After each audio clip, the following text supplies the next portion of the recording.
परम मंगल में परात्पर अखिलेश्वर, अकारण करुणा वरुणालय, भक्त वांछा कल्पतरु, जीवनाधार केवल आधार, वाधा हरण श्री राधा रमण लाल के परमाशीर्वाद से हम आप सब लोग भक्ति रसवर्धन भक्त चर्चाओं के श्रृंखला का श्रवण कर रहे हैं। यथा उचित जैसा भाव उत्पन्न हो रहा है। हरिवंश परंपरा में एक बड़े अच्छे विद्वान हुए, उनको भाव से भोरी सखी कहते हैं। भोरी सखी जी का एक पद है। वृंदावन जाकर के दुनिया के लोग क्या मांगते हैं? किशोरी जी की कृपा हो, राधा रमन लाल जी की कृपा हो, हम प्रसन्न रहें, सुखी रहें, वृंदावन आते जाते रहें। लेकिन बोरी सखी ने एक पद ऐसा गाया ठाकुर जी के आगे, उसमें वास्तविकता बताई, वृंदावन जाओ तो क्या मांगो। ऐसो दुख दीजो ही अमाही, ऐसो दुख दीजो। क्या मांग रही हैं? दुख। अब देखो, बात समझिएगा ध्यान से।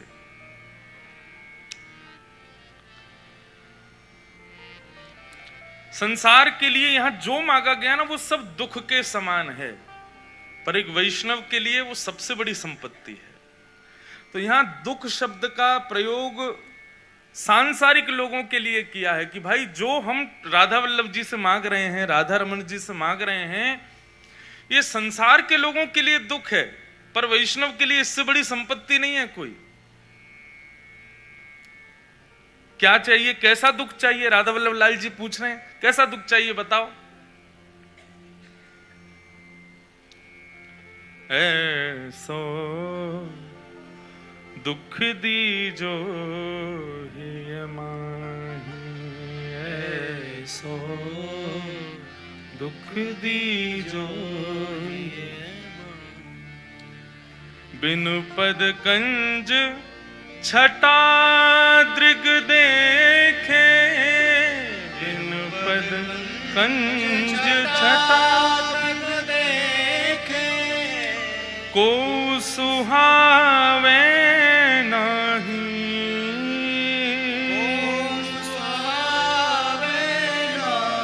कैसा दुख चाहिए? जब तक हमारे श्री राधा रमन लाल जी हमको दिखे नहीं, तब तक हमको कोई ना अच्छा लगे, ऐसा दुख दो। जब तक मेरे श्याम सुंदर इन नेत्रों को दिखाई ना देवें, तब तक दुनिया के कितने भी बड़े सौंदर्य मेरे सामने आ जाएं, मुझे सब फीके ही लगें। या फिर जो राधा रमन जी से संबंधी वस्तु ना हो, उसको देखने में मुझे सुख ना लगे। अब ये संसार के लिए दुख है कि नहीं है? संसार के लिए दुख ही है। संसार के लोगों को तो सौंदर्य देखने से अभिप्राय है, पर वैष्णव का स्वभाव क्या है? श्री राधा रमन, श्री राधा वल्लभ कुंज बिहारी संबंधी वस्तु है तो ही देखेंगे। आपको बताएं, जिस घर में मंदिर नहीं, जिस घर में ठाकुर जी की सेवा नहीं, उस घर का पानी पीने से अनंत जन्मों के किए गए हमारे सब भजन के प्रताप भी सब नष्ट हो जाते हैं।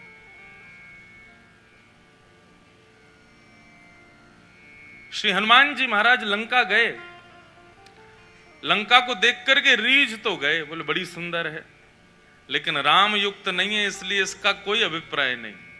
जला दी, नष्ट कर दिया, क्योंकि राम संयुक्त नहीं है। भूख लगी थी, प्यास लगी थी, लेकिन कुछ पाया नहीं। जब जानकी जी के दर्शन हो गए, जानकी जी की आशीष मिल गया, उसके बाद कुछ पाया कि चलो अशोक वाटिका में कुछ पालेंगे। क्यों? क्योंकि किशोरी जी विराजमान है, बाकी लंका का जल भी पीने योग्य नहीं है हमारे। तो वृंदावन में आके क्या मांग रहे हैं? बिन पद कंज छटा दृग देखे, को सुहावे नाही, नाम रटे द्रग डाढ़े आंसू, दिन छिन अति अकुलाए। हे श्यामा जी, हे राधा रमन जी, नाम रटे द्रग डारहें आंसू, हमारे नेत्रों से अविरल अश्रुधार गिर रही हो, जिह्वा आपका नाम गुणगान गा रही हो, दिन छिन अति अकुलाही, पूरा दिन पूरा क्षण ऐसे व्यतीत हो जैसे कोई व्याकुल मानव। कौन मांगता है ये सब वृंदावन जाके? कोई नहीं मांगता। कौन कहता है ऐसे भाव वृंदावन जाके? कोई नहीं कहता। बस वृंदावन जाके ठाकुर जी को निहार के फोटो खिंचा के वापस आ जाने मात्र से और तिलक लगवा के राधा राधा छपवा के आ जाने से वृंदावन हो गया, ऐसा नहीं है। वृंदावन सामान्य नहीं है भैया, वृंदावन साधारण नहीं है।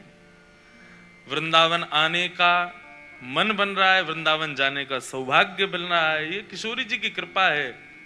परंतु वहां जाकर के उसका पूर्ण लाभ लेना ये हमारी जिम्मेवारी है। विद्यालय तो माता पिता दाखिला करवा देंगे, फीस भर देंगे, लेकिन वहां जाके विद्या तो हमको ही लेनी पड़ेगी ना। बालक केवल खाना पूर्ति करे, रोज अटेंडेंस बढ़वा के आ जाए, क्या फायदा होगा? हम लोग वही कर रहे हैं, बस वृंदावन जाके अटेंडेंस हाजिरी लगा के वापस आ जा रहे हैं। वृंदावन के रूप को तो पहचान ही नहीं पा रहे, वृंदावन के मूर्त स्वरूप को तो जान ही नहीं पा रहे। बोरी सखी क्या कह रही है? वृंदावन जाने के बाद स्थिति कैसी हो जाएगी? काहू सो मिल वो न सुहावे। यहां पर अनेक तर कृपा पात्र बैठे हैं, परम पूजनीय प्रातः स्मरणीय हमारे ब्रज रसिक श्री चंद्रशेखर बाबा के। उनका स्वरूप, स्वभाव स्वरूप आप भोरी सखी के पद से मिलान कर लेना, ऐसे ही था। काहू सो मिले वो न सुहावे, और बातन सो घबराही। किसी से मिलना अच्छा नहीं लगेगा फिर, और कहीं सामाजिक सांसारिक बातें चल रही होंगी तो वहां पर घबराहट होने लग जाएगी, भैया मेरे सामने ऐसी चर्चाएं मत करो। ठाकुर जी की संबंधी कोई चर्चा हो तो करो, नहीं तो उठ के जाने की इच्छा होने लग जाएगी। ऐसो दुख दीजो ही माही। और क्या होगा? बस्ती छोड़ एकांत बिठावे, जग सब शून्य दिखाही। वृंदावन रस चखने के बाद भीड़ में रहना अच्छा नहीं लगेगा। क्षमा कीजिएगा, वृंदावन रस की अभिलाषा रखने वाले ज्यादा भीड़ की आकांक्षा नहीं करते। ज्यादा भीड़ हो, ज्यादा सामाजिक सांसारिक क्रम हो रहे हों, ऐसे स्थान पर उनको जाना भी नहीं सुहाएगा। हम औरों का क्या प्रमाण दें, अपना ही देते हैं। जब से कथा रस कहने लगे, इस पथ पे चलने लगे, तब से कितनी बार घर के ही कितने शादी विवाह के कार्यक्रम होते हैं, मैं नहीं जाता। क्यों? ऐसा नहीं है, पर पता नहीं क्यों मन ही नहीं होता। ऐसा लगता है बस सांसारिक भाव है, इसमें क्या आडंबर करने जाएं हम। बस्ती छोड़ एकांत बिठावे, जग सब शून्य दिखाही। और भोरी सखी कहती हैं, भोरी ऐसे दुख बिन प्यारी, जीवन व्यर्थ गवाई। ऐसो दुख दीजो ही मां। जिसके जीवन में ऐसे दुख नहीं है, उसने अपना जन्म व्यर्थ कर दिया। सोचो, हम बिल्कुल इसके उल्टे हैं। ऐसे हो जाएं तब समझो वृंदावन ने हमको स्वीकार किया। आप वृंदावन को स्वीकार करो, कोई बड़ी बात नहीं। वृंदावन आपको स्वीकार करे तब मानो, बड़ी बात है। और वृंदावन स्वीकार करेगा तो ऐसे ही हो जाओगे। ऐसो दुख दीजो हिय मान। गोपी गीत जब पूर्ण होता है ना, तो वहां पर क्या लिखते हैं वेदव्यास? रुरुदुः स्वस्वरम राजन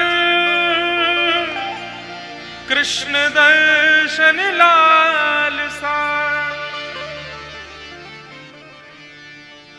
गोपियों ने गोपी गीत गाया, और गोपी गीत विश्राम होते ही रुरुदुः स्वस्वरम राजन कृष्ण दर्शन लालसा। कृष्ण दर्शन लालसा में जब गोपियों ने रुदन करना प्रारंभ किया, तब ताशाम आविर्भूत सौरी स्मयमाय मुखाम्बुज पीतांबर धरश्रग्वी साक्षान मन्मथ मन्मथ। वृंदावन जाकर के और वृंदावन से लौटने में यदि नेत्र सजल नहीं हुए, तो आपने तो बिहारी जी को देखा, लेकिन बिहारी जी ने आपको नहीं देखा। आपने तो श्री राधारमण जी को निहारा, पर राधारमण जी की दृष्टि आप पे नहीं पड़ी, क्योंकि उनकी दृष्टि पड़ी होती तो ऐसा लगता वृंदावन से ज्यों ज्यों पग बाहर जाते मानो प्राण निकल रहे हो। ऐसी स्थिति होती किसी की वृंदावन जाके? आज इतनी भीड़ जा रही वृंदावन, यदि ऐसी स्थिति होती तो अखबार में ये खबर नहीं होती कि वृंदावन में 2 लाख 10 लाख लोग पहुंचे। वृंदावन में ये खबर होती कि यमुना की तरह एक और नदी बहने लगी। किसकी? आंसुओं की। ऐसे भक्तजन व्याकुल हो गए, नेत्रों से अश्रुधार गिरने लगे। ऐसी स्थिति कहां होती है? इसलिए पहले गुरु आश्रित हो, सत्संग आश्रित हो, संत जनों के आश्रय में जाकर के वृंदावन को समझो, तब वृंदावन जाओ। बिना जाने वृंदावन जाकर के हम बहुत बड़े भाव से वंचित हो रहे हैं। इसलिए हमारे शास्त्र आज्ञा करते हैं, पहले सत्संग करो, पहले हरिस्मरण करो, गुरुजनों से वृंदावन रस समझो, सीखो, जानो, तब जाओ।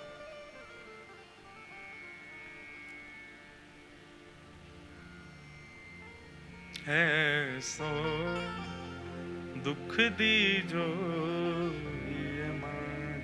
बोरी सखी का ये पद याद कर लेना, और अब की बार जब भी आप जाएं, जहां आपकी श्रद्धा, राधा रमण राधा वल्लभ बांके बिहारी, वहां जाके इस पद को गाना। हे ठाकुर जी, ऐसी कृपा करो हमारे ऊपर, बस्ती छोड़ एकांत बिठाओ, जग सब शून्य दिखाएं।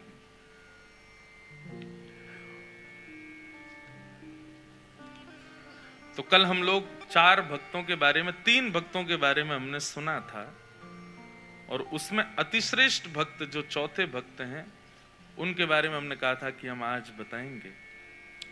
भगवान वहां स्वयं उद्धव को ये बातें सुना रहे हैं, और बहुत सुंदर भाव कहते हैं, उत्तम, मध्यम, साधारण, और अंत में चौथे भक्त का नाम पता है क्या बता? हरिप्रिय भक्त। कौन? जिसको हरि प्रिय हैं। और चौथी श्रेणी जो है वो कौन? जो हरि का प्रिय है। दोनों में अंतर है। हमको प्रधानमंत्री अच्छे लगते हैं, ये एक बात है, लेकिन प्रधानमंत्री को हम अच्छे लगते हैं, ये विशेष बात है। राधारमण लाल जी हमें प्रिय हैं, ये सामान्य बात है, पर राधारमण लाल जी को हम प्रिय हैं, ये विशेष बात है। तो ये चौथा श्रेणी जो भक्त की यहां पर बताई है, ये वही है, हरि प्रिय, ये हरि को प्रिय है। और चौथे भक्त का स्वरूप कैसा होता है, श्रीमद् भागवत के श्लोकों में वर्णन कर रहे हैं। न काम कर्म बीजानां यस्य चेतसि संभव वासुदेवैकनिलय स वै भागवतोत्तमः। न काम कर्म बीजानां यस्य चेतसि संभव। बहुत ध्यान से सुनो सब लोग।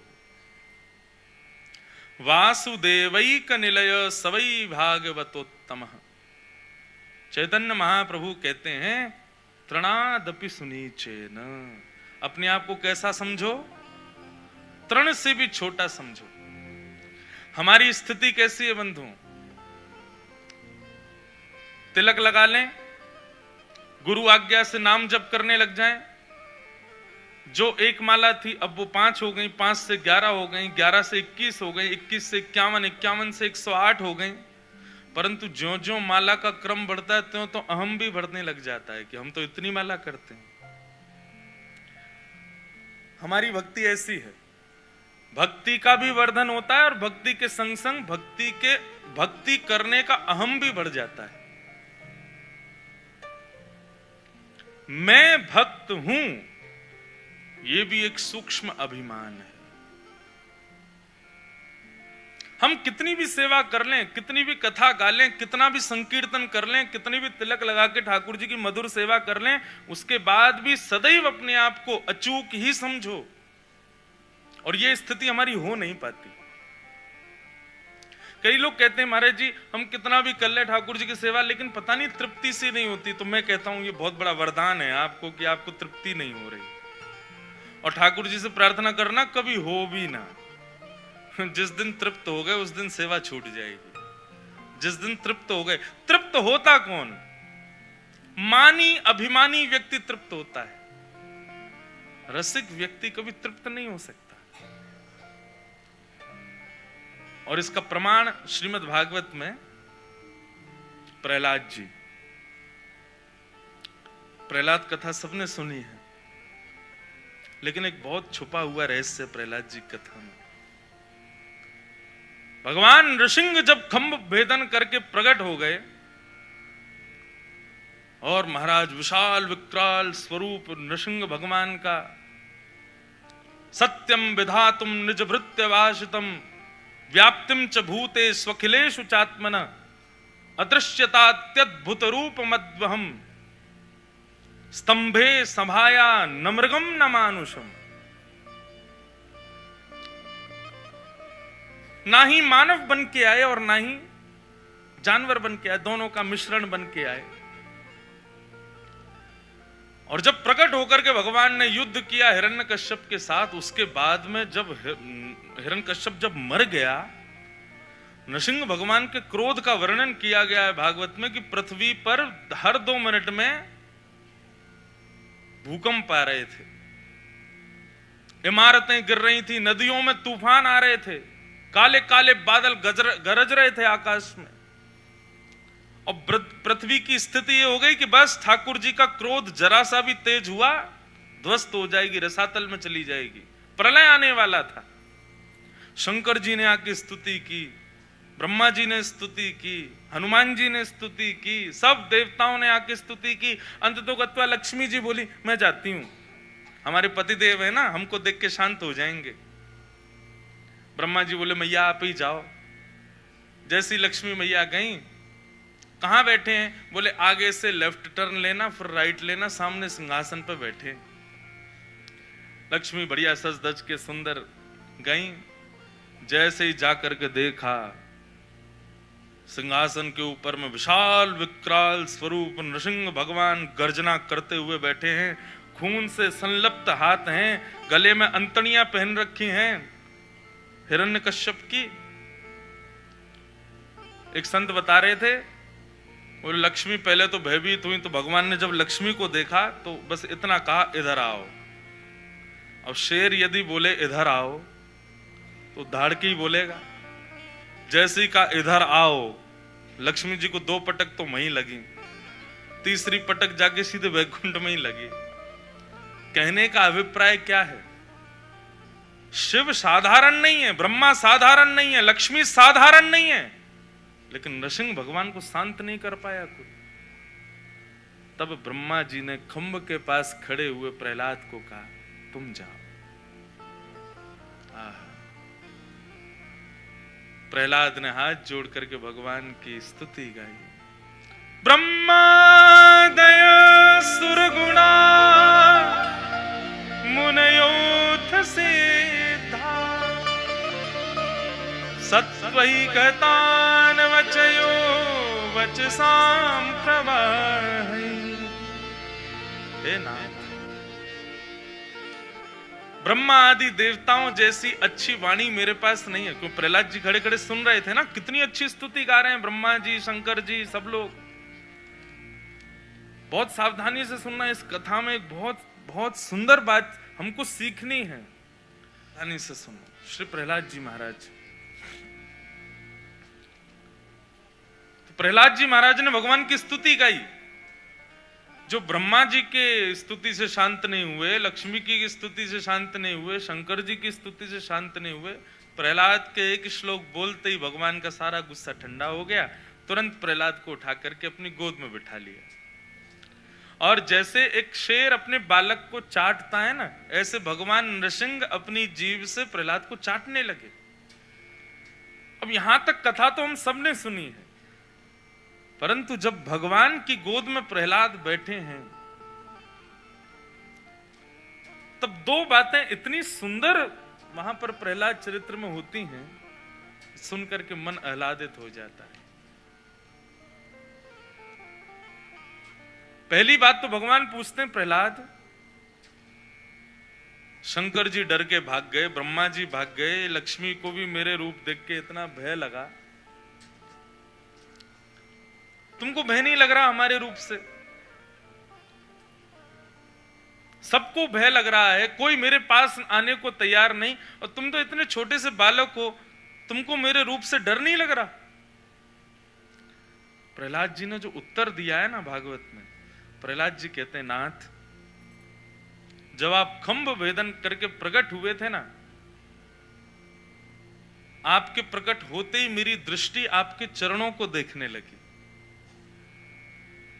आपके इन कोमल चरणों को मैं तब से निहार रहा हूं, सोच रहा हूं चरण जब पूरी तरह मेरे नेत्र में भर जाएंगे तब ऊपर देखूंगा।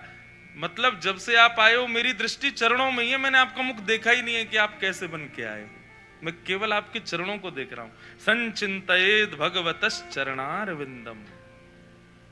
नाथ, डरेगा वो जो आपका मुख देख रहा हो, मैं तो आपके चरण देख रहा हूं। जब से आप आए हो आपके चरणों को ही निहार रहा हूं, मैंने आपका मुख देखा ही नहीं है अभी। मैं तो बड़ा अभागा समझ रहा हूं खुद को। क्यों? क्योंकि चरण जब पूरी तरह दिख जाएं तब तो ऊपर देखूं।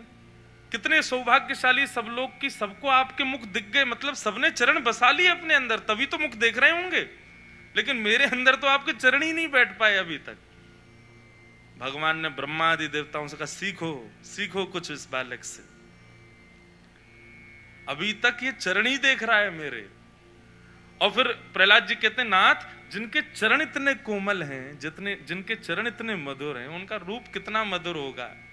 तो मैं तो सोच रहा हूं कि आपके चरणों की बलियां ले ले करके मैं इतना व्याकुल हो रहा हूं, इतने मधुर चरण, आपका मुख कितना मधुर होगा। शायद मेरी योग्यता नहीं मुख देखने की, इसलिए मैं चरणों पर ही टिका हुआ हूं। पहली बात। और फिर दूसरी बात तो और गजब।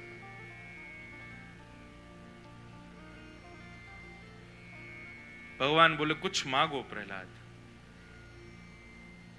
तो विशाल है नृसिंह भगवान का स्वरूप। छोटे से प्रहलाद जी गोदी में बैठे हैं भगवान के, स्वयं साक्षात भगवान की गोद में बैठे हैं। और गोद में बैठ करके भगवान के विशाल हाथ को पकड़ करके प्रहलाद जी अपना छोटा सा हाथ उसके ऊपर रखते हैं और कहते हैं, ठाकुर जी, मेरी जरा हाथ की रेखा देख करके कुछ बताओ। भगवान बोले, क्या बताएं? बोले, आपको हाथ रेखा देखनी आती है? भगवान बोले, सबकी रेखा ही हमने बनाई है, हमको नहीं आती होगी?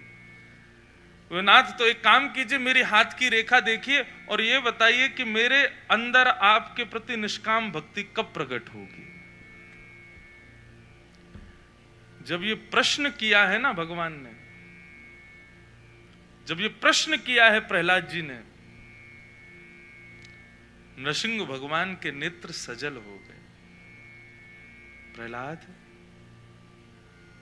तुम्हारे लिए खंभ भेदन करके मैं प्रकट हो गया, तुम्हारे लिए मैं नृसिंह रूप अवतार धारण कर लिया, तुम्हारे लिए मैंने दुष्ट हिरण्यकश्यप को मार दिया, तुम्हारे लिए लक्ष्मी की स्तुति नहीं सुनी, ब्रह्मा की नहीं सुनी, शिव की नहीं सुनी, देवताओं की नहीं सुनी, मैंने किसी की योग्यताओं को, सबकी योग्यताओं को किनारे रख के तुम्हारे लिए सब कुछ किया, इतना सब कुछ होने के बाद भी तुमको यह लगता है कि तुम्हारे अंदर अभी भक्ति नहीं है।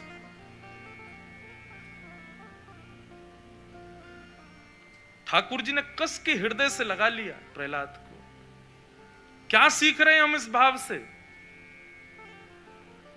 कितनी भी योग्यताएं जीवन में आ जाएं, कितनी भी श्रेष्ठता से हम ठाकुर जी का स्मरण भजन भक्ति भाव से कर लें, लेकिन सदा सदैव अपने आप को तृण के समान ही मानो।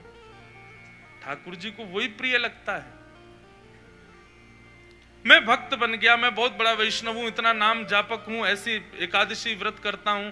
जो लोग, विश्वास मानिए, बुरा नहीं मानिएगा, मेरे पास बहुत लोग मिलने आते हैं और मैं उस समय कुछ नहीं बोलता, सबके जवाब मंच पे ही देता हूं। कई लोग बहुत बताते हैं, महाराज हमने इतनी एकादशी कर ली, महाराज इतना नाम हम रोज जपते हैं। गुरुजनों के सामने जितना भक्ति को भजन को छुपाओगे, सबके सामने जितना भक्ति भजन को छुपाओगे, उतना निखार आएगा।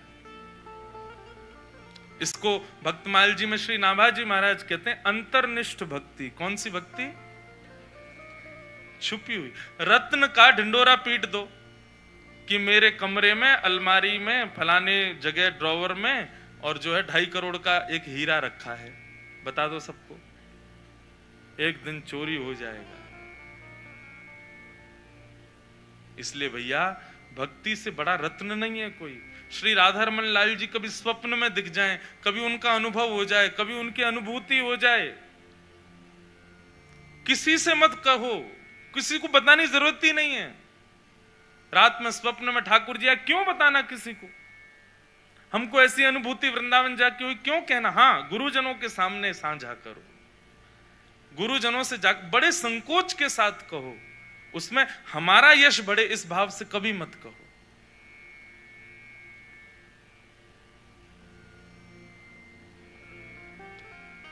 ऐसे गुण जिसके होते हैं, भगवान कहते हैं स हरि प्रिय, वो मुझे बड़ा प्रिय है।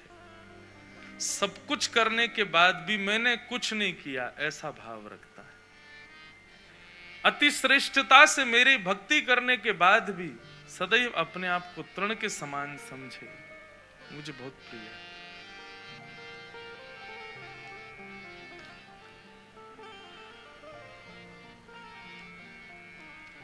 न यस्य जन्म कर्माभ्याम न वर्णाश्रम जातिभिः सज्जतेऽस्मिन् अहं भावो देहे वै स हरिप्रिय। भगवान कहते हैं जो किसी वर्णाश्रम जाति के बंधन में नहीं रहता, मैं श्रेष्ठ कुल में जन्मा हूं कि साधारण कुल में जन्मा हूं, इस बात की कभी उसको शिकायत नहीं होती। मुझे ठाकुर जी ने गोरा बनाया, काला बनाया, एक हाथ से पंगु बनाया, नेत्रहीन बनाया, इसकी भी कभी कोई चिंता नहीं करता। मैंने जो जैसा दिया सब में प्रसन्न है। हर स्थिति में अहम शून्य रहता है और शिकायतों से भी विहीन रहता है। स हरि प्रिय, वो मुझे प्रिय है, वो मुझे बहुत प्रिय लगता है। ठाकुर जी कह रहे हैं न यस्य जन्म कर्माभ्याम न वर्णाश्रम जाति भी सज्जतेस्मिन् अहम भावो देहे वै स हरे प्रिय। मेरा प्रिय कौन, मुझे कौन प्रिय लगता है? सबसे पहली बात, अहम शून्य। अहम शून्य व्यक्ति ही ठाकुर जी को प्रिय है। किसी भी प्रकार का अभिमान अहम ना हो। मैंने पहले ही कहा, मैं भक्त हूं, मैं इतनी माला करता हूं, मैं एकादशी करता हूं, मैं ऐसे रहता हूं, यह भाव भी प्रकट करना एक प्रकार का अहंकार है। यह भी एक जगन्नाथपुरी में एक भक्त हुआ, उनका नाम था माधवदास। क्या नाम था? माधवदास जी से जगन्नाथ जी इतने प्रसन्न रहते थे कि जब श्री माधवदास जी जगन्नाथ मंदिर में दर्शन करने के लिए जाते थे तो ब्रह्म वेदी पर बैठे श्री जगन्नाथ जी ऐसे झूमते थे माधवदास जी को देख करके, और सारे भक्तजन माधवदास जी की जय जयकार करते, जय हो माधवदास की जय हो। देखो इनको देख के जगन्नाथ जी प्रसन्न हो जाते हैं।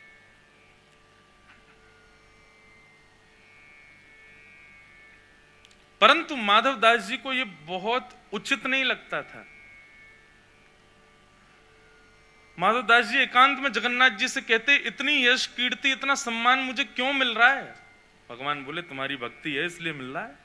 बोले, भक्ति से यश कीर्ति सम्मान नहीं, जगन्नाथ मिलता है। वो तो आ नहीं रहा मंदिर छोड़ के, बाहर इतनी यश कीर्ति वैभव करवा रहे हो। ये ठाकुर जी आपकी चाल है, ये यश कीर्ति वैभव ऐश्वर्य इन सब में बंधवा करके आप मेरे को सांसारिक भाव में डुबोना चाहते हो, इसलिए इतना यश वैभव मुझे मिल रहा है। लेकिन जगन्नाथ जी ने इसका कोई उत्तर नहीं दिया। ये बात बिल्कुल सत्य बंधु। हमारे वृंदावन में कहते हैं, भ्रातः तिष्ठ टले टले विटपिनाम ग्रामेषु भिक्षामटः स्वच्छंदम पिबयामुनम जलमलम चीराणि कंताम कुरु सम्मानम कलयाति घोर गरलम। कलयुग में यदि विष कुछ है तो वो सम्मान है। सम्मानम कलयाति घोर गरलम नीचपुमानम शुधा श्री राधा मुरली रवो ब्रज सखे वृंदावनम मात्यज। देव वो जो अमृत पिए, लेकिन देवों के देव कौन? महादेव। जो विष पान करें, मतलब सम्मान को ही यहीं पर यहां से नीचे उतरने ना देवे, बस उसको जीवन में आने ना देवे, वो ही श्रेष्ठ है इस संसार में। माधव दास जी अब जगन्नाथपुरी में ऐसी जगह ढूंढने लगे जहां उनका अपमान हो जबरदस्ती। लेकिन स्थिति ये, वो बेचारे जहां जाएं वहीं उनका सम्मान हो, जिस गली से जाएं वहीं लोग पुष्प वर्षण करें, जिस घर में भिक्षा पाने के लिए जाएं 56 भोग बनाए जाएं। माधव दास जी बोले, ऐसी कोई जगह ढूंढो जहां मेरा अपमान हो, बताओ। तो माधव दास जी खोजते खोजते एक गली में गए, तो वहां क्या देखा कि गली मोहल्ले के बच्चों के पीछे एक बूढ़ी माता जी डंडा लेके खिसिया के भाग रही थी। माधव दास जी बोले, बहुत बढ़िया, मेरी यजमान मिल गई आज, जो बढ़िया यजमान है। सब गली मोहल्ले के लोग कह रहे थे, खिसियामनी मैया सब पे खिसियाती रहती है। माधव दास जी उसके घर पहुंच गए। कहो बाबा कैसे आए? भिक्षा लेवे आए मैया, कुछ पवाओ। हम घर घर जाके भिक्षा पाते हैं, आज आपके घर का नंबर आया है। मैया बोली, अच्छा बैठो। बैठा करके जो 2-4 रोटी थी बासी दे दी। माधव दास जी जगन्नाथ जी को निवेदित करते हुए प्रेम से उसको पाया, चले गए। दूसरे दिन फिर आ गए। मैया बोली, याने तो भैया हम बिना पैसा के नौकर बना लिए, रोज रोज आ जाए। बाबा आज कैसे? बोले, मैया बड़ा स्वाद आया कल के आपकी भिक्षा में, इसलिए हम तो दोबारा यहीं आ गए।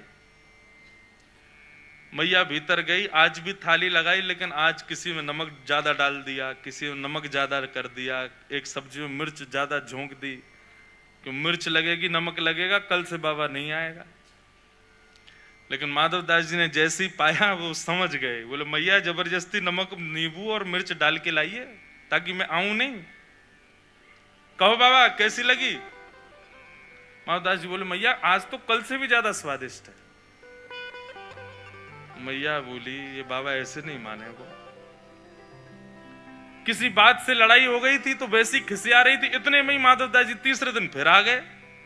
मैया भिक्षाम देही। मैया लगा रही थी पोंछा, पोंछा पकड़ करके उसी की गेंद बना के दे घुमा के मारी माधव दास में, ले भिक्षा ले जा। आ जाता है रोज रोज। जैसे ही पोंछा आकर के मुंह पे पड़ा माधव दास जी के, जय जगन्नाथ, जय हो ठाकुर। अब थोड़ी शांति मिली, बहुत सम्मान मिल गया था, अब थोड़ा बराबर हो गया मामला, अब ठीक है। पोंछा लेकर के सिर से लगाया। बोले, भैया जो मिले भिक्षा में स्वीकार करना चाहिए, परंतु मैं तो स्वीकार कर लूं, पर पोंछा जगन्नाथ जी को कैसे निवेदित करूं? ले जाकर के उस पोंछे को सुखा दिया, सुखा करके उसके रेशे अलग किए और उसका दिया बना के घी पधरा के जगन्नाथ जी की आरती कर दी, उसी को निवेदित कर दिया। श्री चैतन्य महाप्रभु जो कहते हैं बंधुओं, इस बात को अपने जीवन का सूत्र मान लीजिए, तृणादपि सुनीचे न, मैं तृण से भी छोटा हूं। हम योग्य नहीं है, हमारी श्रेष्ठता नहीं, हमारी योग्यता नहीं, हम नहीं किसी के सामने, हम राधा भी नहीं बोल सकते अपनी जिह्वा से, हम में सामर्थ्य है ही नहीं। किशोरी जी बुलवा रही हैं, ठाकुर जी कृपा कर रहे हैं तो ये संभव हो पा रहा है।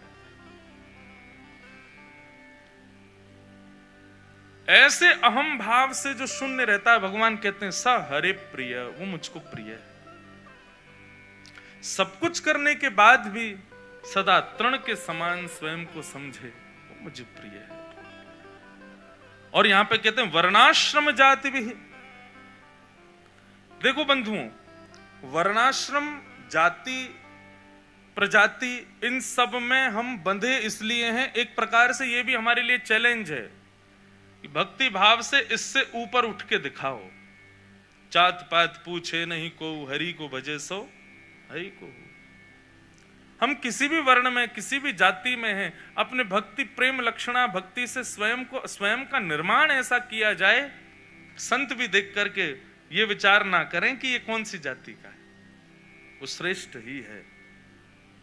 और ये भक्ति भाव में सामर्थ्य है। ये सारे जो बंधन है ना, जाति के, पाति के, या छोटे के, बड़े के, काले के, गोरे के, सुंदर के, कुरूप के, ये सारे भेद नष्ट हो जाते हैं जब हरि भजन हृदय में आता है। हरि सत्संग करने वाला, हरि स्मरण करने वाला काला है, ये कोई विचार नहीं करता। हरि सत्संग करने वाला छोटा है, ये कोई विचार नहीं करता। किस जाति का है, ये कोई विचार नहीं करता। क्यों? क्योंकि हरि सत्संग भजन स्मरण प्रेम लक्षणा भक्ति में सामर्थ्य है उस बंधन से मुक्त करने की। रैदास जी के ठाकुर जी, ब्राह्मणों ने एक दिन राजा को जाकर के शिकायत कर दी, बोले रैदास को अधिकार नहीं है ठाकुर जी की सेवा का, ये छोटी जाति का व्यक्ति है, ठाकुर जी की सेवा तो हम ब्राह्मण ही कर सकते हैं। राजा ने सभा बैठाई और पंचों को बैठा करके कहा क्या करना चाहिए। बोले ब्राह्मणों की बात भी ठीक है। राजा ने कहा देखो भैया, हम ऐसे नहीं करेंगे, एक एक एक प्रैक्टिकल करते हैं। उसमें जो पास ठाकुर जी, उसके एक सिंहासन पर बीच में ठाकुर जी बैठा दी, एक तरफ सारे ब्राह्मण, एक तरफ अकेले रैदास। बोले कहो अब अपने भाव से ठाकुर जी को प्रसन्न करके दिखाओ, जिससे रीच करके ठाकुर जी उसकी तरफ मुख मोड़ लें, समझो उसी के हैं ठाकुर जी। पहले ब्राह्मणों ने षोडशोपचार किए, राजोपचार किए, पंचोपचार किए, हर प्रकार से ठाकुर जी को रिझाया, लेकिन ठाकुर जी नहीं मुड़े। सुबह से शाम हो गई, रैदास जी की बारी आई और रैदास जी ने बस एक पद गाया,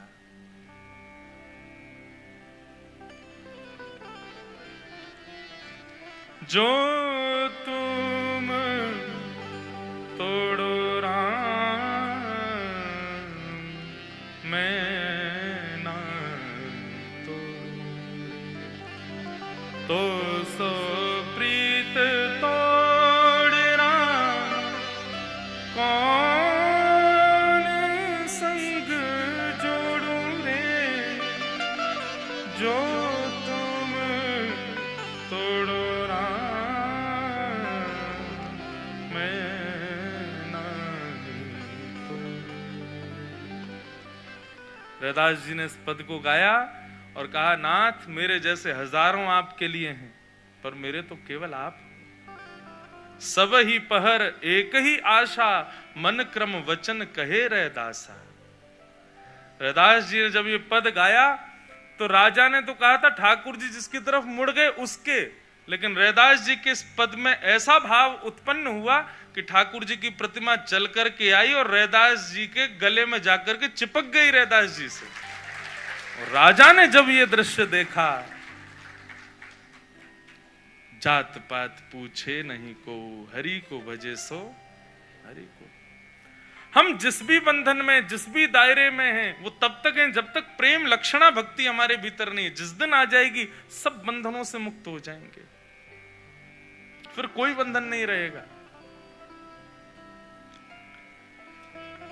ऐसे हरिप्रिय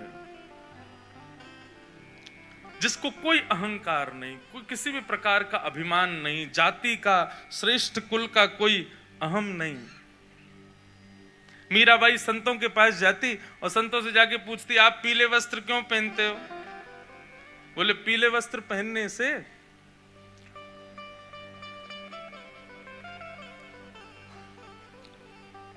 नेक नेक सरक आओ आगे को।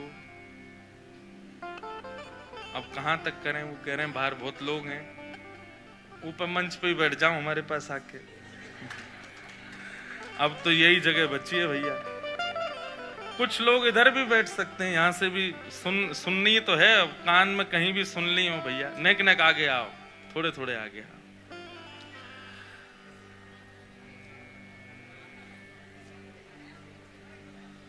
जय हो।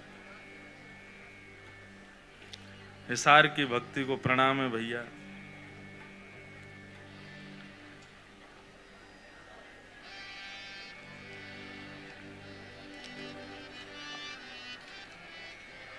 इतनी आवाज करके नहीं भैया, धीरे धीरे ही आ जाओ।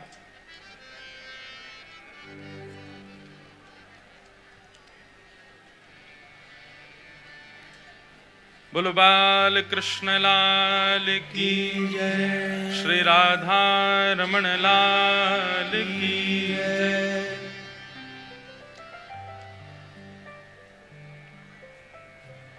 मीराबाई के विषय में हम चर्चा कर रहे थे। श्री मीराबाई, बस शांति से अब विराज जाओ भैया, अब जगह मिल जाए तो ठीक, नहीं तो जो बाहर बैठे हैं वो बाहर से ही सुन लो। विराज जाओ, बस सब लोग बैठ जाओ। तो मीराबाई के विषय में हम चर्चा कर। मीराबाई संतों से पूछ, जैसे हनुमान जी के विषय में प्रसंग आता है कि हनुमान जी सीता जी से पूछ रहे हैं, मैया आप मांग में सिंदूर क्यों भर रही हो? बोले सिंदूर इसलिए भर रहे हैं क्योंकि ये हम राम जी के हैं, इस बात का द्योतक है, इस बात का प्रमाण है कि हम राम जी के हैं। तो हनुमान जी पूरे अंग पे सिंदूर लपेट आए। केवल मांग में भरवे से क्यों पता चले, हमारे तो रोम रोम से हम राम जी के हैं, तो संपूर्ण अंग पर लगाया है। मीराबाई भी ऐसी संतों से पूछती हैं, आप जटा क्यों रखते हो, आप गले में कंठी माला क्यों पहनते हो, आप पीले वस्त्र क्यों पहनते हो? किसी संत को देख के कहती आप ऐसे बिना केशों के क्यों रहते हो? सबका उत्तर यही रहता कि इससे ये प्रमाण होता है कि हम ठाकुर जी के हैं। तो मीराबाई रोज अपना श्रृंगार बदल लेती, कभी किसी श्रृंगार में, कभी किसी श्रृंगार में।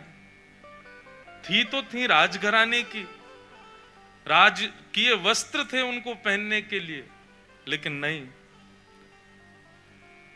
वो वस्त्र नहीं धारण करना जिससे समाज रीझे, जिससे हमारे श्याम सुंदर रीझे, राधा रमन लाल रीझे। अब यहाँ कई वैष्णवों को मैं देख रहा हूं, क्या उर्दपुंड लगा के बैठे हैं, गौड़िया वैष्णव संप्रदाय के, कई लोग हरिवंश संप्रदाय के, हम रामानुज संप्रदाय के, हमारे भैया हरिदास संप्रदाय के, सब लोग अलग अलग वेश लगा करके यहाँ बैठे हो। काय को?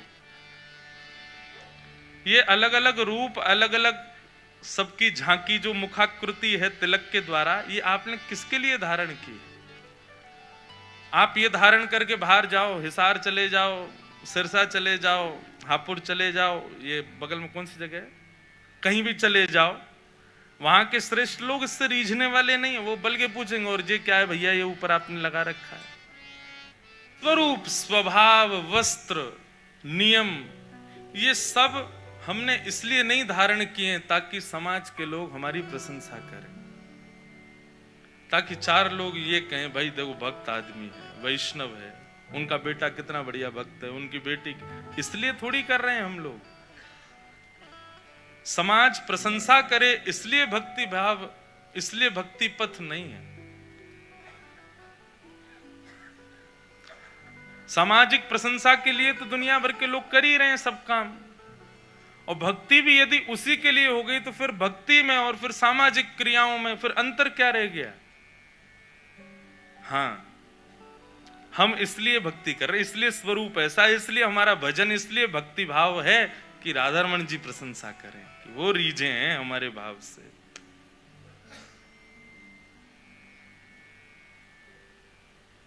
और भले ही रूठें पर ठाकुर जी ना रूठें, कोई रीझे ना रीझे पर श्याम सुंदर जरूर रीझे हमारे भाव से। इसलिए हमारा भजन है, इसलिए ये तिलक है, इसलिए ये स्वरूप है। नहीं तो सब छोड़ छाड़ के जैसे सब रहते हैं वैसे ही रहने लग जाओ। हम में और उनमें अंतर क्या है?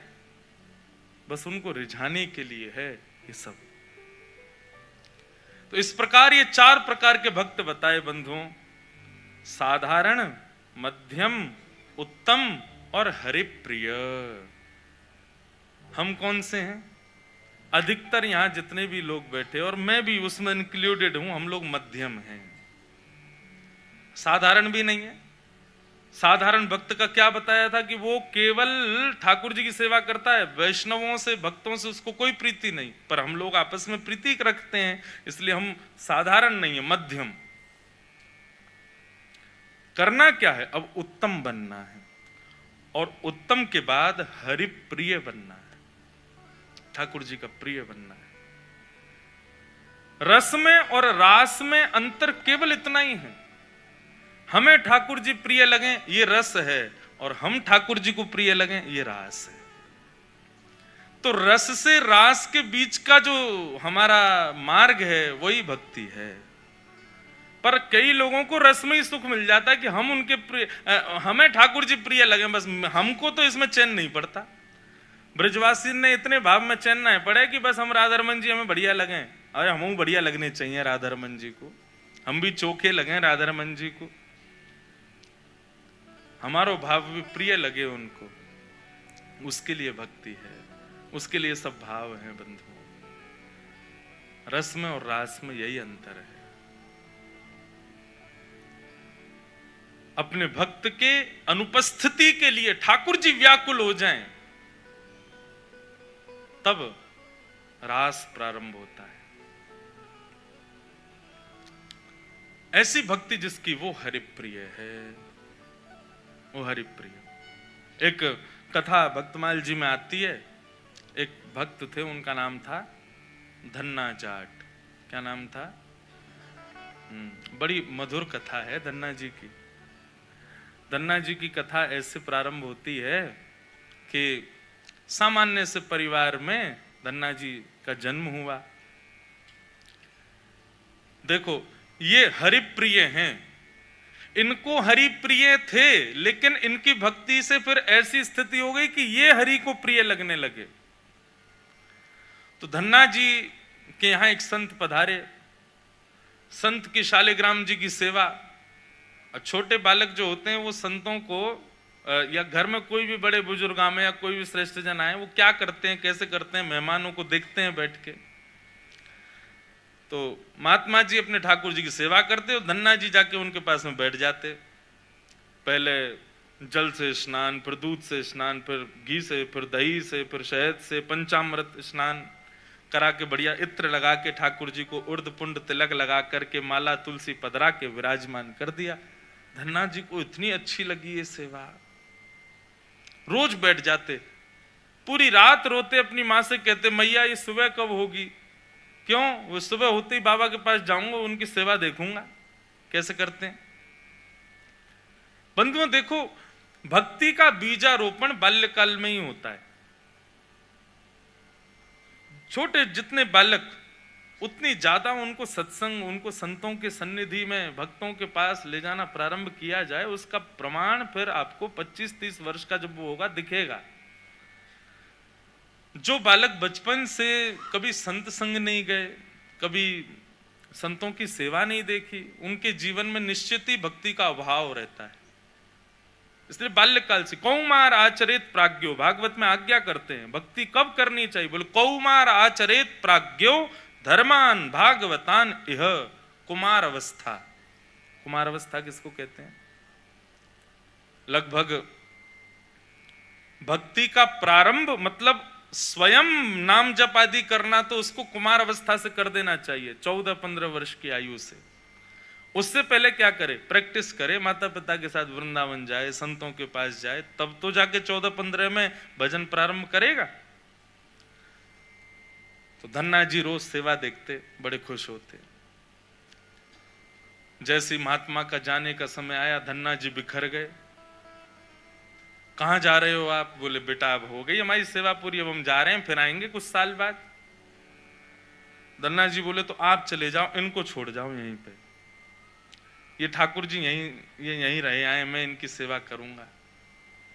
बाबा बोले अरे तुम छोटे बालक हो, तुमसे सेवा बनेगी नहीं बेटा, तुम जिद मत करो। धन्ना जी तो रोने लगे, बोले नहीं मैं सेवा करूंगा, मुझे तो ये चाहिए।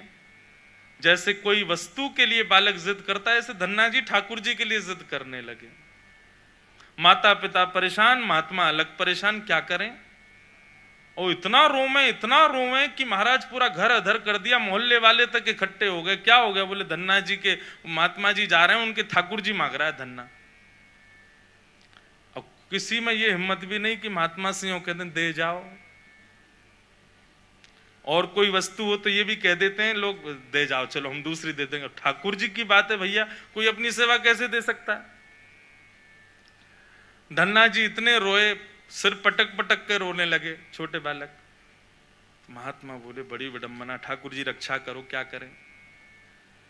इतने महात्मा बाहर गए और गोल गोल काले से दिखने वाला एक पत्थर उठा लाए, उसमें बढ़िया घी भी लगा करके और इत्र लगा के सुगंधित कर दिया, उर्द पुंड तिलक लगा दिया ठाकुर जी जैसा। और अपने ठाकुर जी तो नीचे एक छोटे सिंहासन पर विराजमान कर दिए और बड़े सिंहासन पर वो पत्थर लाके रख दिया और बढ़िया सजा के। धन्ना रो रहे थे, उठा के गोद में ला, देख देख देख तेरे ठाकुर जी आगे देख। धन्ना जी जैसी मंदिर में, धन्ना जी की दृष्टि तो उन्हीं के ठाकुर जी पे,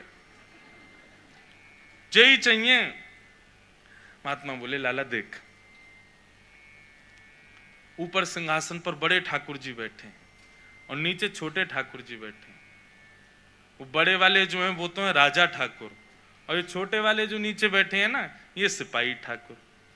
अब बता, मुझे तो राजा ठाकुर ज्यादा बढ़िया लग रहा है, मैं तो उनको ले जाऊंगा, लेकिन फिर याद रहियो जब जब मैं आऊंगा तब तब मेरे ठाकुर जी ऊपर बैठेंगे और तेरे वाले नीचे बैठेंगे, क्योंकि तू सिपाही ठाकुर जी मांग रहा है और मेरे ठाकुर जी तो राजा ठाकुर हैं।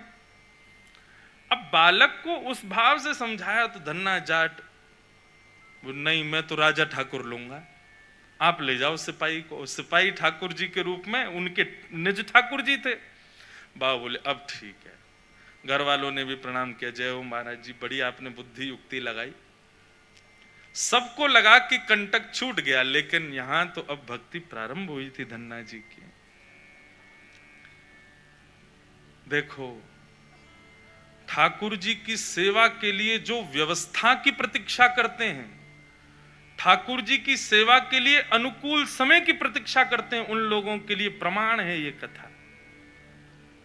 बाकी सेवा तो बाद की बात है। ठाकुर जी भी असली नहीं थे धन्ना जी के, सामान्य पत्थर था और धन्ना जी उनकी सेवा करते।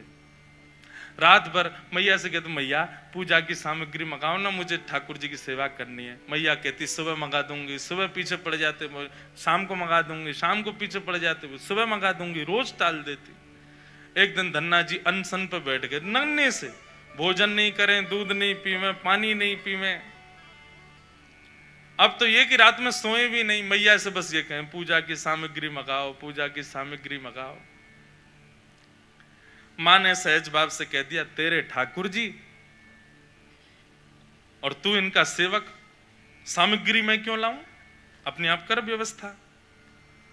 धन्ना जी निकल पड़े। महाराज पुष्प लियाए तोड़ करके, तुलसी लियाए, बढ़िया सुंदर माला बना ली। नन्हे से बालक ने जैसी उनको जैसे खेल खेल में सेवा करते वैसी सेवा करते थे।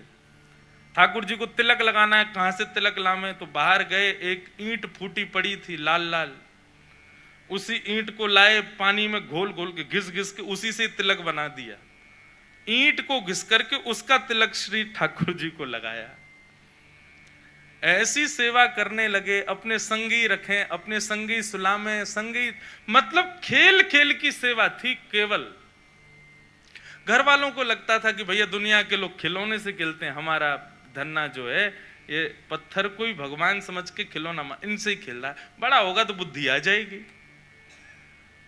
परंतु किसी को क्या पता था कि भैया ऐसा भक्ति का बीज पिरो दिया है धन्ना जी के हृदय में। धन्ना जी भोग लगाते और भोग लगाने के बाद में पर्दा लगा करके वहीं बैठ जाते और बैठ करके प्रतीक्षा करते कि ठाकुर जी पा रहे होंगे। फिर धीरे से पर्दा हटा के देखते, अच्छा अभी पाई नहीं, ठीक है, फिर बैठ जाते, फिर प्रतीक्षा करते कब पाएंगे। खूब देर हो गई, नहीं पाई, तो ठाकुर जी से बोले आप रोज भोजन अधूरा छोड़ देते हो। मैं भोजन अधूरा छोड़ देता हूं, मेरी मैया मुझे बहुत मारती है, लेकिन महात्मा जी मुझे ये बता के नहीं गए कि वो मैं आपके संग कर सकता हूं कि नहीं। मेरी मैया तो मुझे बहुत मारती है, लेकिन पता नहीं मैं कर सकता हूं कि नहीं। धन्ना जी के उस प्रिय भाव, भक्ति भाव पर ठाकुर जी रीझने लगे। एक दिन तो धन्ना जी हट करके बैठ गए, यदि आपने नहीं पाया तो मैं भी नहीं पाऊंगा। धन्ना जी ने थोड़ी देर देखा, थाली यथावत रखी है, नहीं पा रहे, तो ठाकुर जी की तरफ कमर करके लेट गए।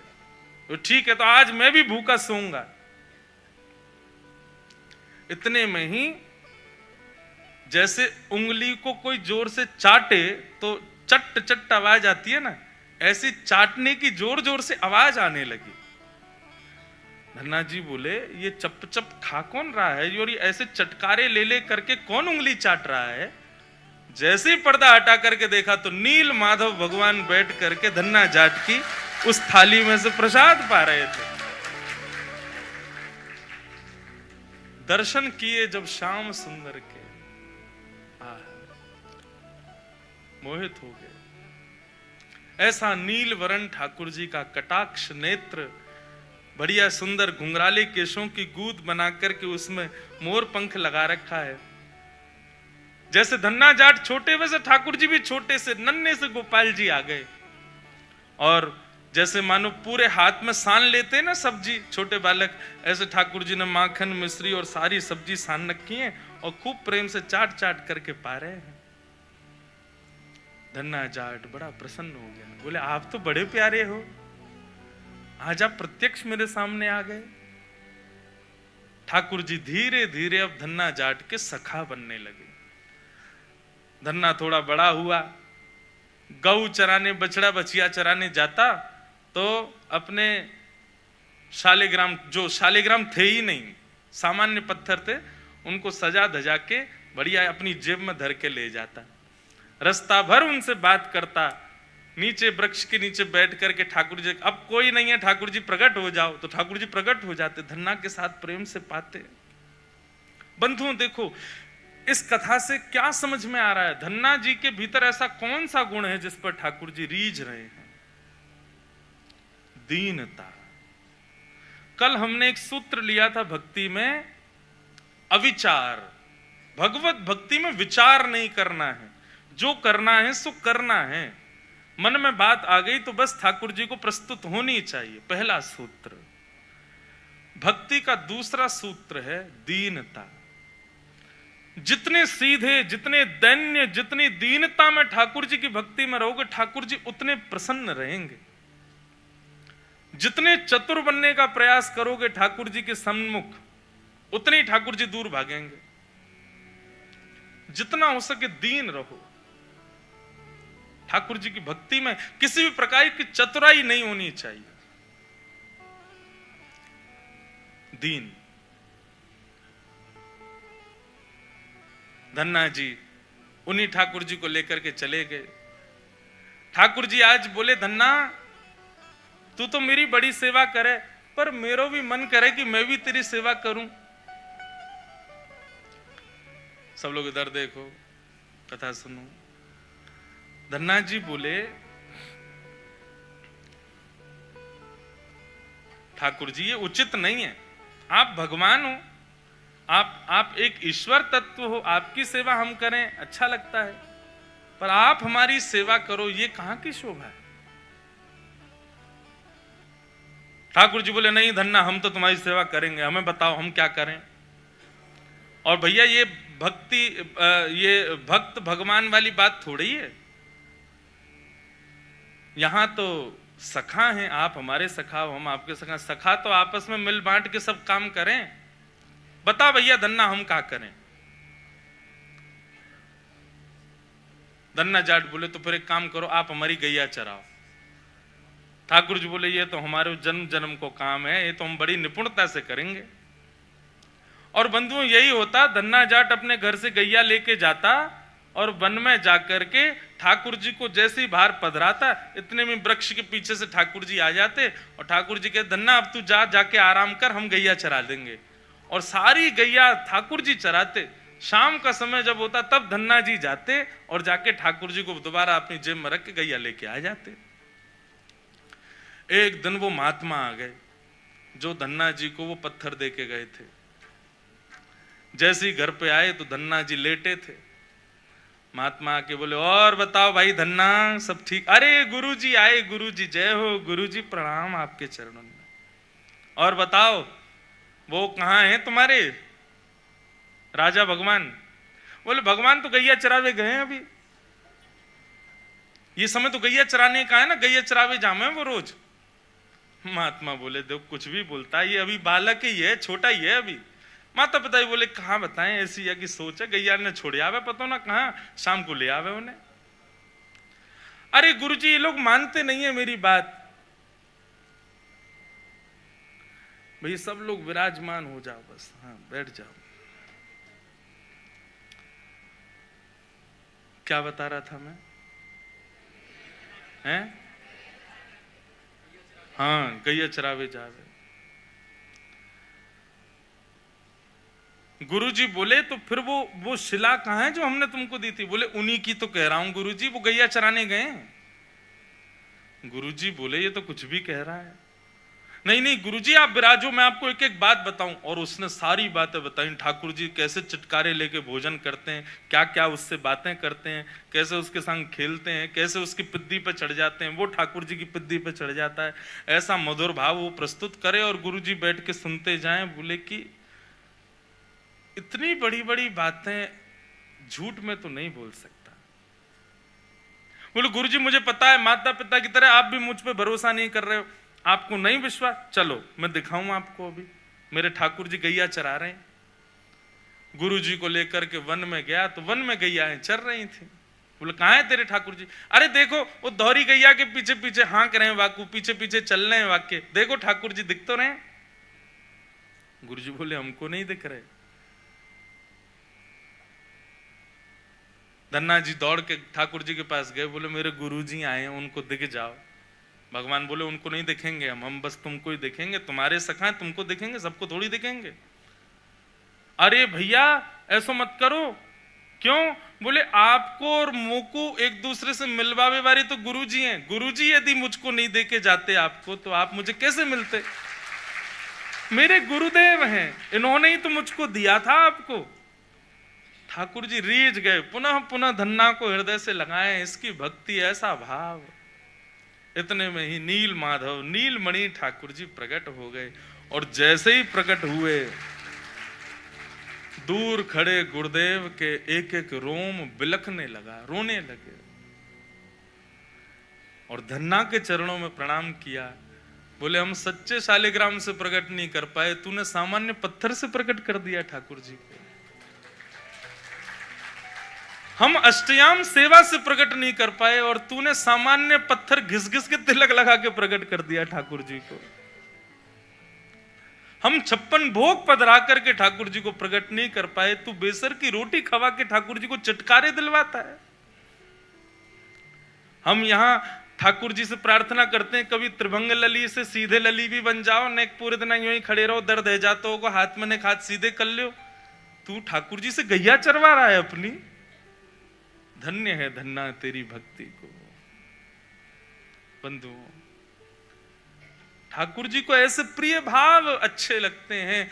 आप नियम कितने करते हो, आप साधना कितनी करते हो, आप जप कितने करते हो, आप व्रत कितने करते हो, ये विशेष बात नहीं है, पर 10 मिनट भी ठाकुर जी के सन्मुख बैठते हो, किस भाव से बैठते हो, वो भाव प्रिय है।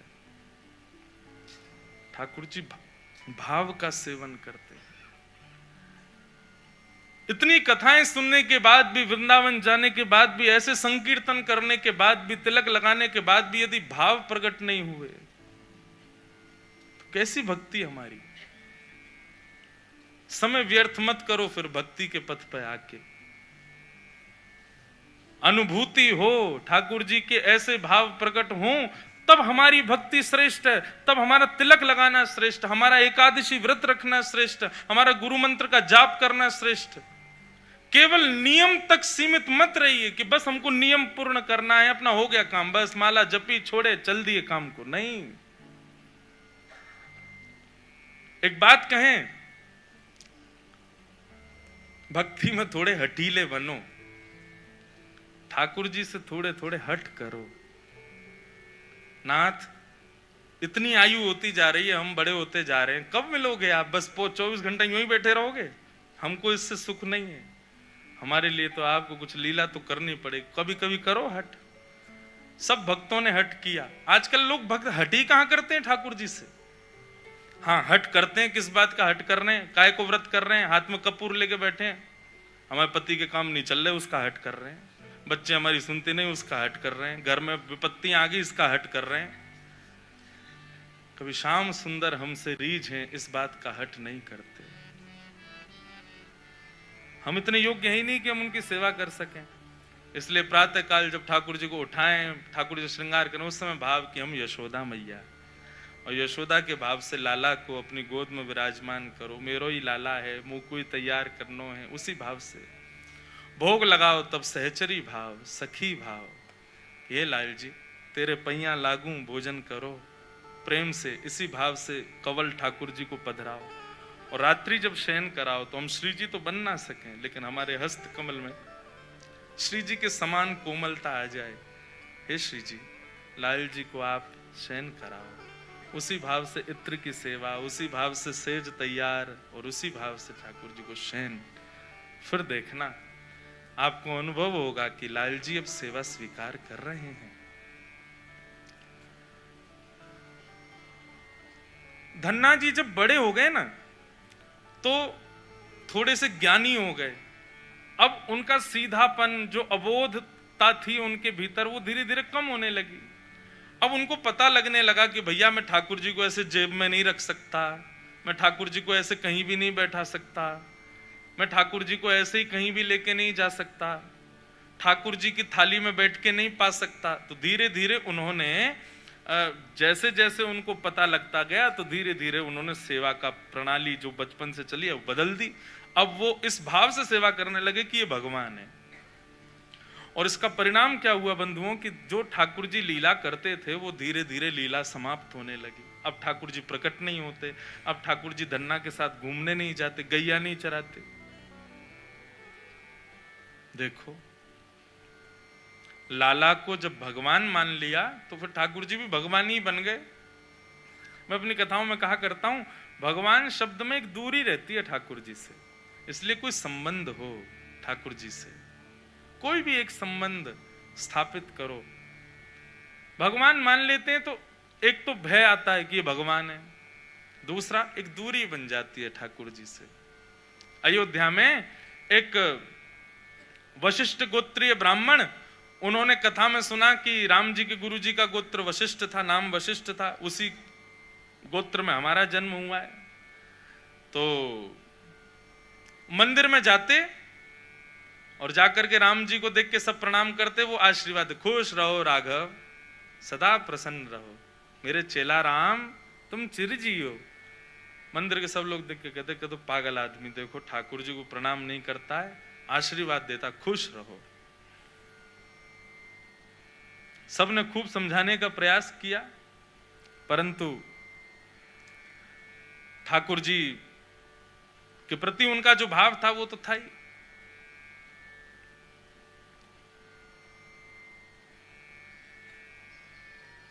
ठाकुर जी के प्रति जो उनकी रुचि थी वो तो थी, उसको कोई कैसे बदल सकता था। परंतु प्रमाणित तो तब हो जब ठाकुर जी भी बतावें कि ये हमारे गुरु जी हैं। तो कनक भवन बिहारी जो हैं वो पालकी पे बैठ के नगर भ्रमण को जाते। जैसे ही उन गुरु जी का घर आया, पालकी निकली, राम जी ने अपना मुकुट घेर दिया, पुजारी जी ने ऐसे पर्दा लगाया, पर्दा लगा करके राम जी का मुकुट धराया। शायद हमारे लाल जी ने भी मुकुट घेरा अभी अभी है। देखो लीला चल रही है तो उसको स्वीकार कर रहे हैं, गुरुजी हैं भैया, गुरुजी के आगे मुकुट थोड़ी पहनेंगे।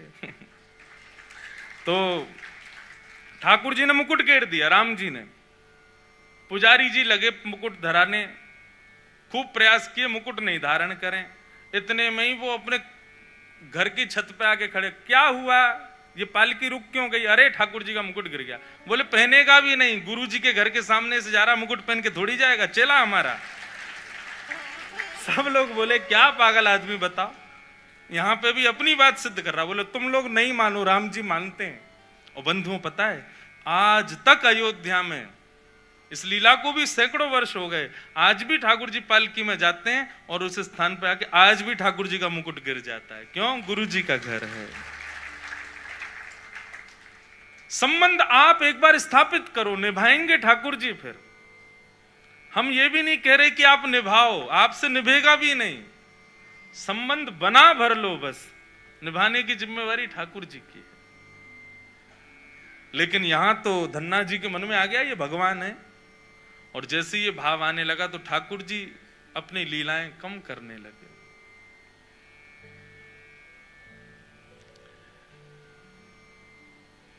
एक दिन व्याकुल हो गए धन्ना जी और अपने ठाकुर जी के आगे रुदन करने लगे। बोले नाथ कृपा करो, आप क्यों लीला नहीं करते, क्यों ऐसे भाव। तब भगवान ने उनके स्वप्न में प्रकट होकर के आज्ञा की, धन्ना जब बाल अवस्था थी ना तुम्हारी, तो तुम अबोध थे, तुम सीधे थे, तुम मुझको अपना मित्र सखा मान करके जैसे चाहते वैसी लीला सेवा करते थे। अब तुम बड़े हो गए हो, अब तुम ज्ञानी हो गए हो ज्यादा ही, तुम मुझको भगवान मानने लगे हो, तो मैं भी फिर भगवान की तरह रहता हूं। धन्ना जी बोले इसका निदान क्या है नाथ, मेरे हृदय से ये भाव भी नहीं जा पा रहा है कि ये वस्तु अपवित्र है, ये नहीं पधरानी है, यहां नहीं लेके जाना, ये सब भाव तो आते हैं मन में, इनका मैं क्या करूं। और मैं चाहता हूं कि आप लीला भी करो, ये कैसे संभव हो। तब भगवान ने आज्ञा की, बोले अब तुम गुरु दीक्षा लो, क्योंकि अब तुम बड़े हो गए हो, ज्ञान रखने की तुम में सामर्थ्य है, अब गुरु आश्रित हो जाओ और सत्संगों में जाकर के गुरुजनों के प्रवचन सुनो, उनकी दिशा ग्रहण करो, और दिशा ग्रहण करके फिर दीक्षा ग्रहण करो। बंधुओं, हम गुरुदेव के सन्निधि में क्यों जाते हैं? ताकि हर स्थिति में वो हमको समझाएं कि हमें क्या करना, और फिर उन्होंने जो कहा उस पर कोई विचार नहीं। धन्ना जी को स्वयं ठाकुर जी ने आज्ञा की कि जाओ गुरु दीक्षा लो, लेकिन दीक्षा से पहले जरूरी है दिशा। लोग दीक्षा लेते हैं, दिशा नहीं लेते। गुरु जी कह के हार गए, इतनी नाम करो, इतना माला करो, ऐसे नियम करो, कुछ नहीं करते, बस दीक्षा ले ली, उससे काम नहीं बनेगा ना। पहले दिशा ग्रहण करो गुरुदेव की। तब धन्ना जी काशी गए, काशी में जाकर के श्रीमद जगतगुरु रामानंदाचार्य जी के पहले उन्होंने प्रवचन सुने, और प्रवचन में भगवत वाणी, भगवत सेवा के प्रकल्पों को सुनकर के जब उनके हृदय में निष्ठा हुई, तब उन्होंने रामानंदाचार्य जी से दीक्षा ली।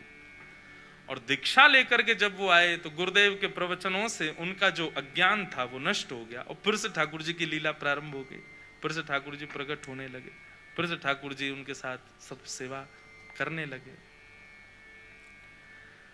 तो कहने का अभिप्राय क्या है बंधुओं? दो बातें धन्ना जी के चरित्र से हमने सीखी। एक तो दीनता, चतुराई ठाकुर जी को प्रिय नहीं। जितने सरल, जितने दीन बन सको अपने जीवन में, उतने बनने का प्रयास करो। संसार उसको ज्यादा पूछता है जो चतुर हो, जो क्लेवर हो, जिसके पास दिमाग बहुत हो, लेकिन ठाकुर जी उसको पूछते हैं जो बहुत सरल हो, बहुत दीन हो, बहुत सीधा हो, ज्यादा कुछ करता धरता ना हो, भोला सा हो।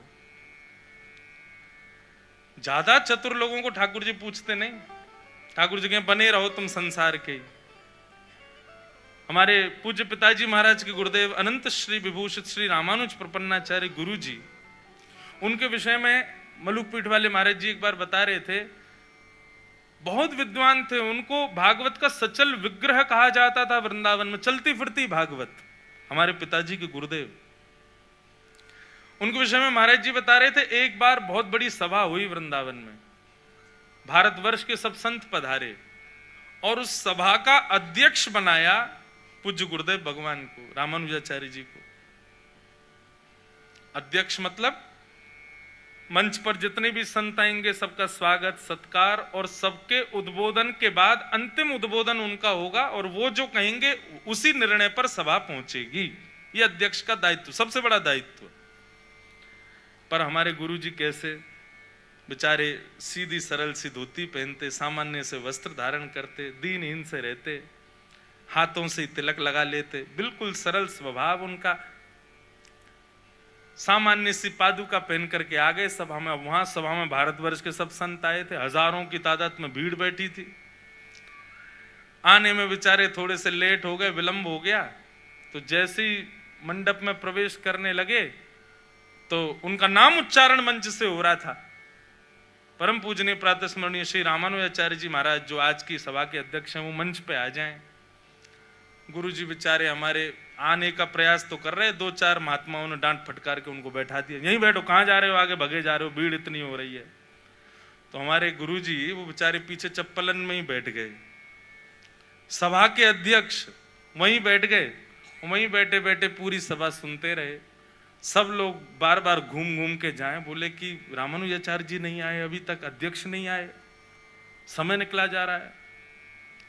दो चार लोग हमारे घर पहुंचे, बोले गुरु जी कहाँ हैं? बोले गुरु जी तो सभा में गए। बोले सभा में तो आए नहीं है। लौट करके आए, बोले सभा में ही बैठे हैं। हजारों लोगों में देखा तो पीछे जहां जूते चप्पल उतरे हुए तो मां गुरु जी बैठे चुपचाप दीनहीन सभा में। जब जाकर के मंच में बताया, बोले रामानुजाचार्य जी तो पीछे बैठे। सारे संत आए, सबने उनको नतमस्तक प्रणाम किया। बोले आपकी ये दीनता, ये सरलता, ये धन्य भाव, इतने विद्वान, इतने श्रेष्ठ होकर के भी आप में ऐसी सरलता। बंधुओं एक बात कहें, योग्यता आ जाए जीवन में और भक्ति ना आवे तो योग्यता का प्रदर्शन होता है, पर योग्यता आने पर भक्ति आ जाए तो उस योग्यता को व्यक्ति छुपाता है। विद्वान होकर के भी ऐसा प्रिटेंड करेगा कि वो कुछ नहीं जानता है। सर्वगुण संपन्न होकर के भी वो ऐसा दिखाएगा कि वो बिल्कुल, इसका एक सूत्र हमारे यहाँ के, जो अपनों सुख चाहे हो तो मूर्ख बन के रहो। अगर अपना सुख चाहते हो तो भैया ज्यादा विद्वान श्रेष्ठ बन के मत रहो। जो अपनों सुख चाहे हो तो मूर्ख बन के रहो। मूर्ख बन के रहो का मतलब मैं श्रेष्ठ हूं। माता पिता ने की चाय बना दो, अब बच्चों में लगी होड़ मैं बनाऊंगा। बच्चे ने बढ़िया बना दी तो बेचारे को रोज ही, बेटा तू ही बना, तू ही बढ़िया बनाता है, रोज की लग गई ड्यूटी। ऐसे ही संसार में भाई हर काम के लिए अपने हाथ ऊपर करोगे ना तो फिर सारे दायित्व तुम पे ही आ जाएंगे, भक्ति कब आएगी? इसका मतलब ये नहीं है कि जबरदस्ती आज ही सब जाके उल्टे सीधे काम करो। बोले महाराज जी कह रहे मूर्ख बन के रहना है, नहीं। कहने का अभिप्राय अपने भाव, अपनी योग्यता, अपने स्वभाव, अपने जितनी भी श्रेष्ठताएं उनको छुपाने का प्रयास करो। भक्ति छुपाने का विषय है, प्रदर्शन का नहीं। प्रदर्शन मत करो, उसको दिखाना नहीं है, किसी को बताना नहीं है हम कितने श्रेष्ठ, हमारी भक्ति कितनी श्रेष्ठ, लाल जी से हमारी प्रीति कितनी श्रेष्ठ। ज्ञानी लुटे जिन्होंने भी बताया, गुमानी यहां पल में लुट जाए लाखों का डेरा, पग बढ़ा हो ना जाए अंधेरा। प्रेम नगर की डगर है कठिन रे, बटो ही न करना बसेरा, पग बढ़ा हो न जाए। बड़े बड़े ज्ञानी लुट गए भैया, जिन्होंने भी प्रदर्शन किया भक्ति का। अपनी भक्ति को छुपाओ, अपनी योग्यताओं को छुपाओ, अपने श्रेष्ठ भावों को जितना हो सके गोपनीय रखो। क्यों गुरुदेव के मंत्रों को गोपनीय भाव से कहा जाता है? इसीलिए क्योंकि वो रत्न है, उसको प्रदर्शन नहीं करना है, उसके पीछे कोई और बात नहीं है। गुरु मंत्र को सबके सामने नहीं बोलना, या जो हमारे गुरु भाई नहीं है उनके सामने नहीं कहना, या गुरु जी भी देते हैं तो मुंह ढक करके छुप करके कान में। क्यों? उसका तात्पर्य ये भैया, ये गोपनीय वस्तु है, इसको गोपनीय ही रहने देना। क्योंकि भजन गोपनीय होता है, भजन प्रदर्शन में नहीं आता है, प्रदर्शन का विषय है ही नहीं। और जहां प्रदर्शन आ गया वहां ठाकुर जी का दर्शन नहीं होगा। ठाकुर जी का दर्शन करना है, प्रदर्शन से बचो जितना हो सके। आजकल वृंदावन में क्या है, प्रदर्शन ज्यादा हो गया, लोग तो खूब जा रहे हैं लेकिन प्रदर्शन की इच्छा से जा रहे हैं, इसीलिए राधा रमन राधा वल्लभ बिहारी जी के दर्शन नहीं कर पाते। प्रदर्शन से बचो। भक्ति आएगी तो प्रदर्शन जाएगा, भक्ति के बिना योग्यताएं आएंगी तो प्रदर्शन आएगी आएगा। छुपाओ। तो इस प्रकार धन्ना जी के विषय में कथा सुनाई, और भी आगे बहुत बड़ा चरित्र है श्री धन्ना जी का।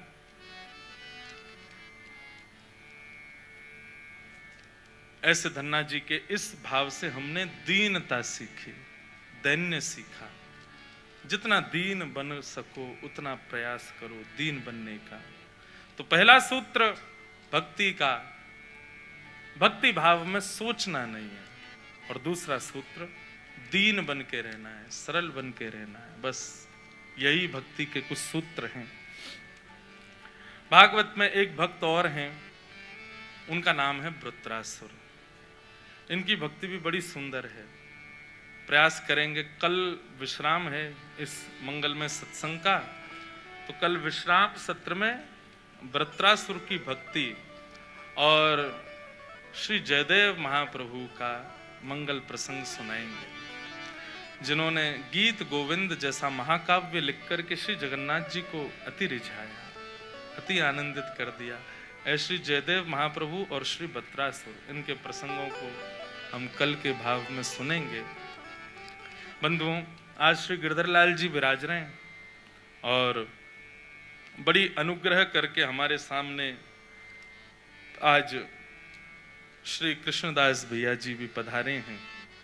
तो बहुत दिनों बाद आपसे मिलना हुआ है, लाल जी का तो प्रथम मिलन है।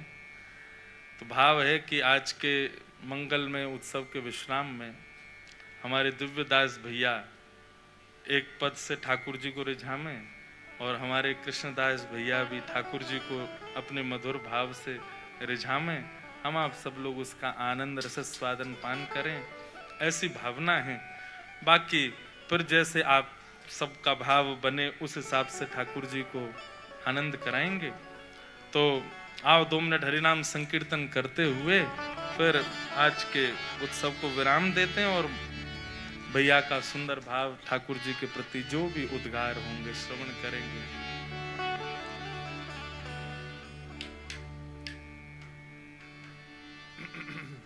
कल हम लोगों ने मधुर वृंदावन रसामृत गाया था। हम भूल गए कि आपको वो प्रति दिलवानी थी। आज सबको है? अच्छा, आ गई है। अरे तो फिर यही गाएंगे। सब लोग बड़े भाव से हमारे साथ गाओ। इसके रचयिता तो सामने ही बैठे हैं, श्री गिरधर लाल जी की रचना है। सप्त निधियों को प्रणाम करते हुए फिर हम लोग आज के क्रम को आगे बढ़ाएंगे।